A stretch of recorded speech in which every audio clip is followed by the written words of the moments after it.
The Aga Khan Palace should be visited by every Indian citizen to learn about some of the lesser known facts of our struggle for Indian independence. Before I take you inside a tour of the palace that also doubles as a museum, I thought it would be worthwhile to learn why the palace was built in the first place. In 1892, Muhammad Shah Aga Khan, who was the third Aga Khan, decided to build this palace to provide employment to the famine-struck neighboring villages. It took about 5 years to complete the construction at an estimated cost of rupees 12 lakh at that time, and almost 1,000 villagers in the vicinity worked to sustain their livelihood during this period of famine. Before I walk you across the 6 galleries inside the palace, let me refresh a bit of our Indian history by mentioning Crips Mission. Does it ring a bell?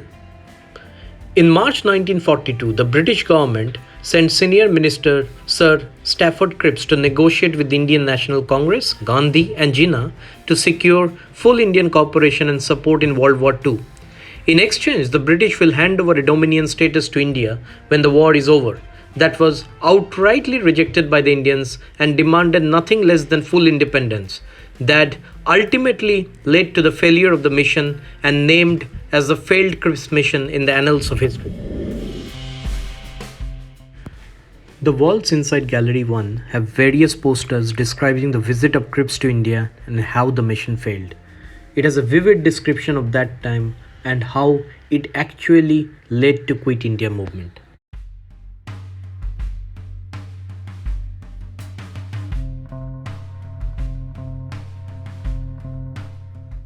The Gallery 2 describe how Gandhiji and Kasturba was arrested by the British Raj and imprisoned in the Aga Khan Palace.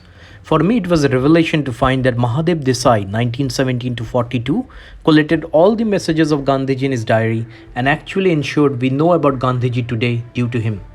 This room was occupied by Gandhiji's followers, Srimati Mirabai and Srimati Prabhadevi Narayan, who were kept imprisoned from 1942 to 44. Sarojini Naidu, who was imprisoned here, was released in 43 due to her failing health. The sculpture of young men marching demanding the British to quit India hit me hard, thinking of the sacrifices made for our sake. The gallery also enlightens how a secret radio, Azad Radio, was operated to share messages among Indians during this time. It was the brainchild of Ram Manohar Lohia along with his compatriots. It was an eye-opener to learn how it managed to stay out of the British intelligence radar for a long time. Gallery 4 can be accessed through Gallery 3. The 21 days fast taken by Gandhiji to protest the British policy is mentioned here.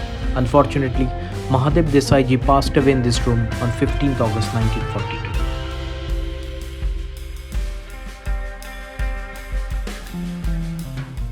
Gallery 5 is probably a place of pilgrimage for all Indians as Gandhiji and Kasturba Ji was imprisoned here.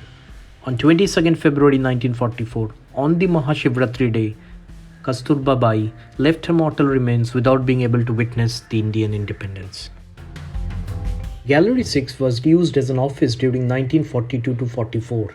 You can witness a sculpture of Gandhiji sitting at one corner on the floor while a portrait of Kasturba Ji is placed on his left with a flower on it depicting that she passed away and he is mourning her death.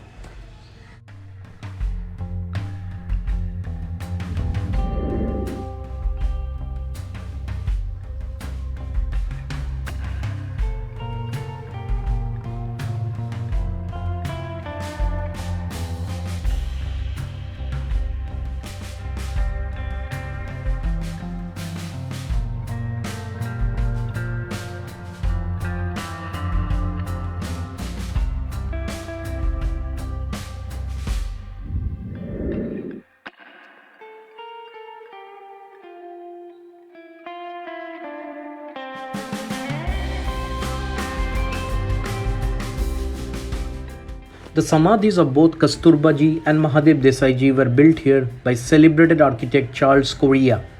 The earlier version of the Indian national flag was hoisted by Gandhiji at this premises on 26 January 1943 and 44. Mahatma Gandhi was released before the end of the Second World War on 6 May 1944 due to failing health.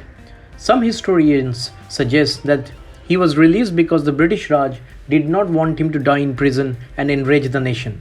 After Gandhiji's death, a small amount of his ashes were brought to the Aga Khan Palace and are housed in a tomb in the palace garden, not far away from the Kasturba Samadhi, as you can see from the picture.